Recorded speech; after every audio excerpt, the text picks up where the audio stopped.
Speaker साहब, मेरा कोई किसी से लड़ाई नहीं है। मैं पहले दिन से जब यहाँ आया हूँ, तकरीर नहीं करने दी मुझे। जब मैं बात करता हूँ शोर मचता है, गलत बातें करती है, मेरी किसी से कोई लड़ाई है?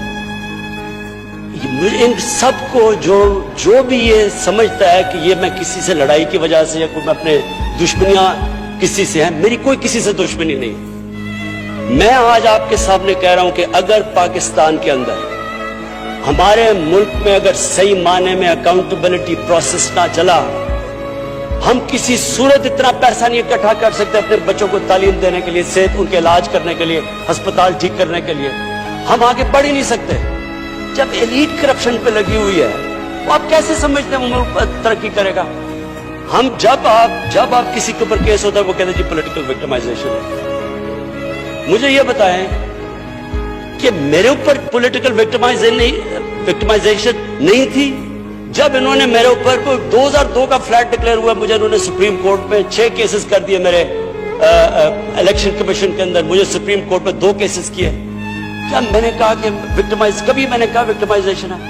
मैं जवाब देता हूं, मैं जब वो फ्लैट लिया था, मैं सारी दुनिया जानती है मैं इंटरनेशनल क्रिकेटर था, मैं तो जवाब दे ही नहीं था, मेरे पास तो कोई पब्लिक ऑफिस नहीं था।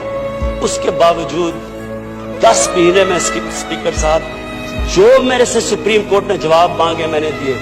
40 साल पुराने कॉन्ट्रैक्ट दिए, मॉर्गेजेस दिखाए, किधर से पैसा आया, मॉर्गेज पे कितना गया, कब वो मॉर्गेज दिया, फ्लैट कब बिका, बीवी से जो पैसे लिए हुए थे यहां जमीन लेने के लिए। आपको पता है सुप्रीम कोर्ट ने मेरे से पूछा कि जनाब आप बताएं, साबित करें कि आपने बीवी को पैसे वापस किए थे। वो बीवी ने ईमेल दे रही है कि हाँ इसने पैसे वापस किए थे। उन्होंने कहा नहीं सबूत दो। ये कभी हुआ ही नहीं है ऐसे कि वो बीवी कह रही है पैसे, वो कहते नहीं। बैंक स्टेटमेंट्स निकाल के दी 15 साल पुरानी, जो मेरा ट्रांजैक्शन बीवी के साथ था, मनी ट्रेल दी, सारा जो पैसा वहां से हलाल की कमाई का बाहर से पाकिस्तान लेके आया, उसकी मनी ट्रेल दी। स्पीकर साहब, कोई मैंने कमाल नहीं किया। ये हर उस मुल्क में जिसमें जेन्युइन डेमोक्रेसी है, वहां एक लीडर को जवाब देना पड़ता है, क्योंकि वो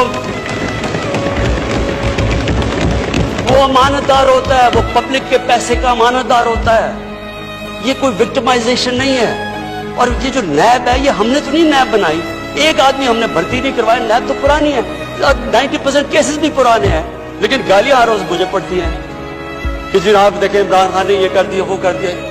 देखिए स्पीकर साहब, मैं चाहता हूं कि हमारी पार्लियामेंट चले, मैं चाहता हूं कि डिबेट हो सही, क्योंकि डिबेट के बगैर आइडियाज तराशे नहीं जाते। डिबेट सबसे इंपॉर्टेंट चीज डेमोक्रेसी की अकाउंटेबिलिटी और मेरिट के बाद तीसरी चीज है, वो डिबेट होती है। यहाँ डिबेट ही नहीं हो सकती। जब बात करो वो शुरू हो जाते हैं कि जी वो नैब न्याजी नेक्सस या कभी कुछ शुरू हो जाता है। यानी इस तरह तो बोल देखे ना स्पीकर साहब, मैंने तो नहीं नैब बनाई।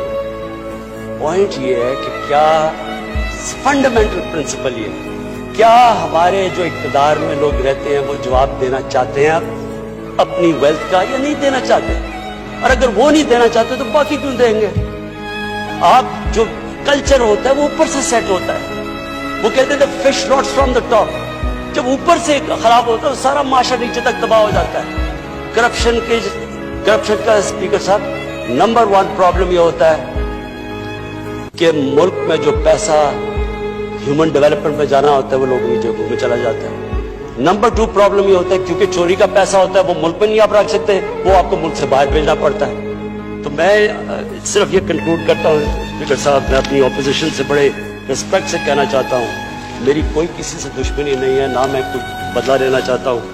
मैं सिर्फ ये बिलीव करता हूँ कि हमारा मुल्क, अल्लाह ने इसको इतनी नेमतें दी हैं, अल्लाह ने इससे क्या क्या चीजें नहीं हमें दी, लेकिन जब तक इस मुल्क के अंदर रूल ऑफ लॉ मीन्स कि everyone is equal in front of law, जब तक रूल ऑफ लॉ और लीडरशिप की अकाउंटेबिलिटी नहीं होगी, हम भी वही सारे बनाना रिपब्लिक्स की तरह एक समुंदर होगा गरीबों का और थोड़े से अमीर लोग होंगे। शुक्रिया।